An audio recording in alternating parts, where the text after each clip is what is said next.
Hi guys, this is Amit Maharaj here, and today topic is how much insurance cover do I need it? Life insurance cover कितना होना चाहिए, बीमा कितना होना चाहिए, कितना होना चाहिए लाइफ कवर। उससे पहले ये समझते हैं कि ये क्यों होना चाहिए, वाई लाइफ कवर। एक उदाहरण के तौर पे समझते हैं कि if I ask you have a car, you have a bike, maximum लोगों का आंसर आएगा हाँ। किसी का आंसर आएगा मेरे पास में बाइक है, किसी का आंसर आएगा मेरे पास में एक कार है। क्लियर? फिर एक आपको एक क्वेश्चन करूँ कि आपने बाइक का बीमा निकाला है, आपने कार का इंश्योरेंस लिया है?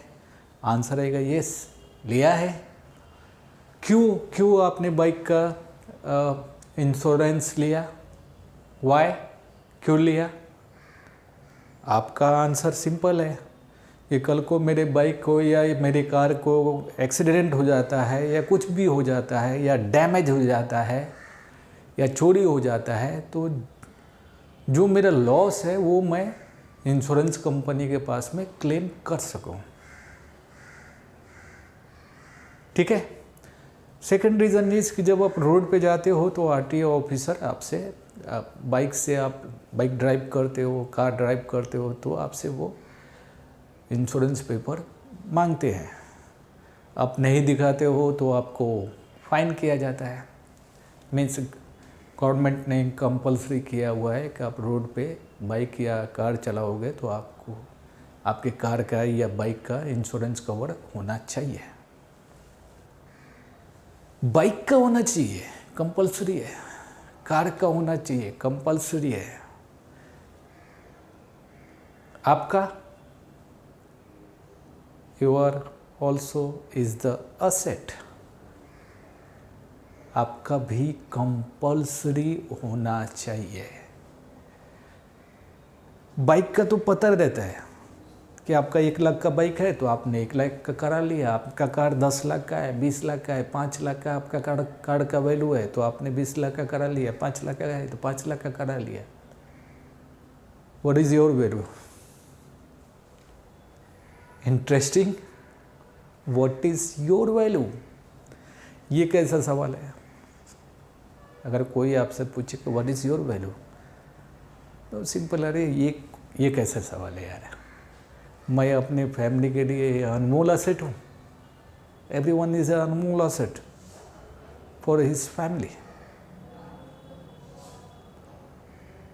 लेकिन फाइनेंशियली हर इंसान का एक वैल्यू होता है, वो कैसे? वो इनकम के आधार पे तय किया जाता है। इनकम के आधार पे तय किया जाता है। क्लियर? एक उदाहरण के तौर पे समझते हैं कि राम का मंथली सैलरी 50,000 है।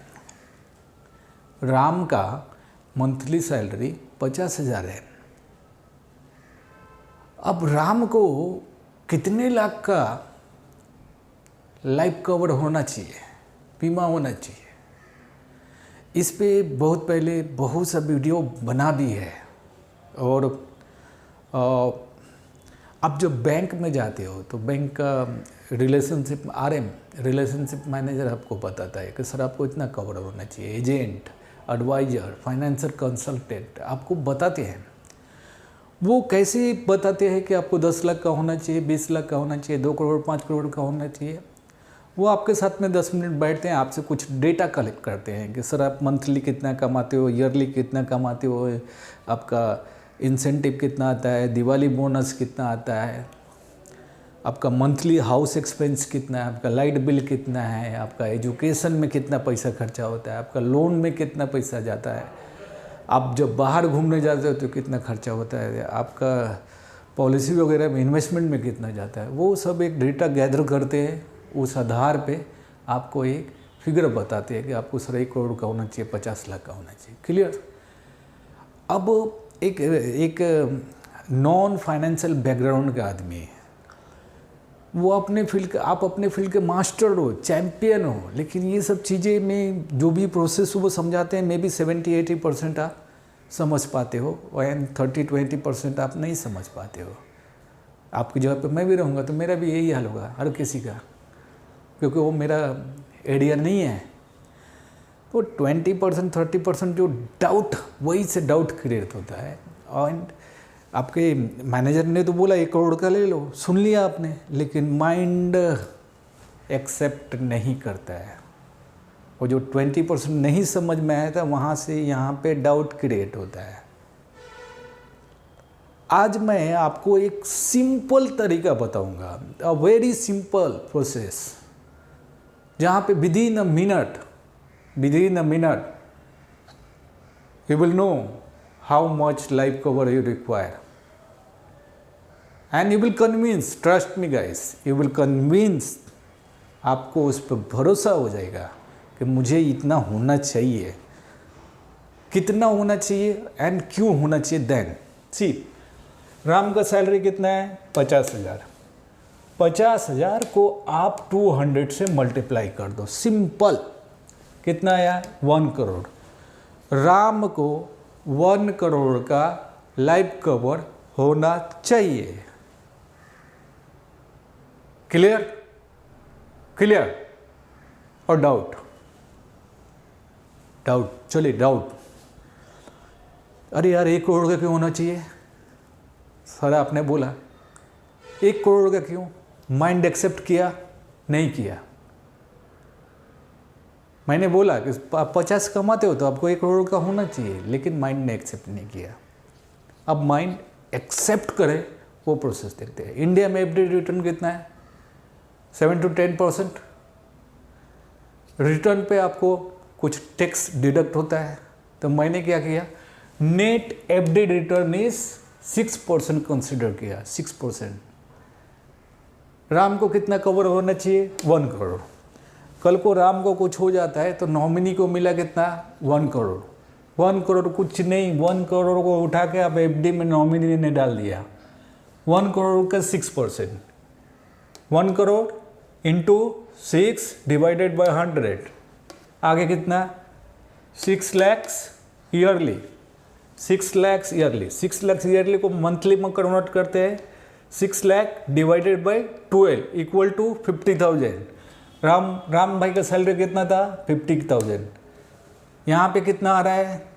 राम भाई यहाँ पे तो 50 मैंने आ जाता था, यहाँ पे नहीं भी है तो 50 आ रहा है, 50 आ रहा है। और 1 करोड़ कहाँ पे है? कैपिटल एफडी में। क्लियर? क्लियर है? राम भाई को इसलिए 1 करोड़ का लाइफ कवर होना चाहिए। अगर आप एफडी रिटर्न 7.5 कंसिडर करते हो तो आप FD return, net FD return 7.5 consider किया तो आप 200 के जगह पे 150 से मल्टीप्लाई कर देना। ये 200 की जगह पे 150 से मल्टीप्लाई करोगे अगर आपने 7.5 एफडी रिटर्न कंसीडर किया है। Got my point? 6% कंसीडर किया है तो आप 200 से मल्टीप्लाई करोगे, एंड 7.5% एफडी रिटर्न कंसीडर किया है तो 150 से मल्टीप्लाई कर देना। इतना कवर होना चाहिए। सिंपल है, nothing rocket science, simple. Salary को multiply into 200 if you consider a 6% FD return, और if you consider 7.5% FD return, then you multiply your salary into 150.